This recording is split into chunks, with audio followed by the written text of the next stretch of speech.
સુરતના ઉધના ખાતે નવનિર્મિત એસટી ડેપો વર્કશોપનું લોકાર્પણ કરતા વાહન વ્યવહાર ગૃહ રાજ્યમંત્રી હર્ષ સંઘવી।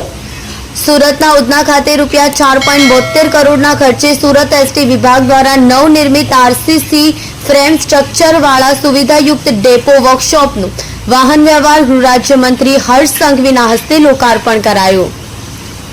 આ પ્રસંગે વાહન વ્યવહાર રાજ્યમંત્રીએ જણાવ્યું છે કે છેલ્લા 2 વર્ષમાં ગુજરાતમાં હજારોની સંખ્યામાં નવી બસો જાહેર પરિવહન સેવા માટે શરૂ કરવામાં આવી છે। ગુજરાત એસટીના ઇતિહાસમાં પ્રથમવાર પ્રતિદિન 25 લાખ મુસાફરો આવાગમનની સેવા આપવામાં સફળતા મળી છે। આગામી સમયમાં 30 લાખ મુસાફરો પ્રતિદિન મુસાફરી કરતા થશે તેવો આશાવાદ તેમણે વ્યક્ત કર્યો હતો।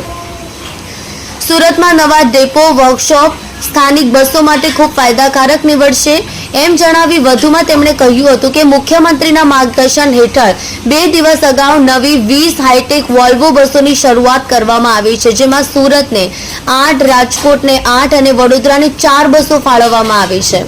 આગામી સમયમાં કુલ 80 જેટલી નવી હાઈટેક વોલ્વો બસો શરૂ કરવામાં આવશે। આ બસ સેવાનો લાભ નવરાત્રી, દિવાળી જેવા તહેવારોમાં મેળવી શકાશે। મુસાફરોની સુરક્ષા માટે સબમરીનમાં જે ટેકનોલોજીનો ઉપયોગ થાય છે તેનો આ હાઈટેક વોલ્વો બસમાં ઉપયોગ કરાયો છે, જેથી મુસાફરી આનંદદાયક અને અત્યંત સુરક્ષિત બની રહેશે।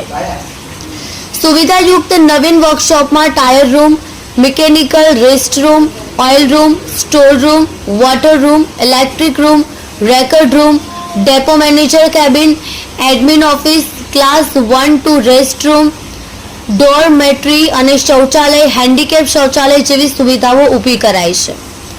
આ પ્રસંગે સાંસદ મુકેશ દલાલ, ધારાસભ્ય સર્વ Manu Patel, Arvind Rana, Praveen Ghoghari, collector doctor Saurabh Parghi, ST નિગમના સચિવ Ravi Narmal, general manager A B. Joshi, એસટીના વિભાગીય નિયામક P V. Gurjar, deputy mayor doctor Narendra Patil, વિભાગીય પરિવહન અધિક્ષક એમ.વી. વાઢેર, સુરત ગ્રામ્ય ડેપો મેનેજર એમ.વી. ચૌધરી, શહેર પક્ષ પ્રમુખ નિરંજન ઝાંઝમેરા, અગ્રણી કાળુ ભીમનાથ, સોમનાથ મરાઠે સહિત એસટી અધિકારી, કર્મચારીઓ, શહેરીજનો ઉપસ્થિત રહ્યા હતા। રિપોર્ટર એસએલ સૈયદ સાથે કેમેરામેન સંદીપભાઈ બોરસે। તમે જોઈ રહ્યા છો live India today news channel.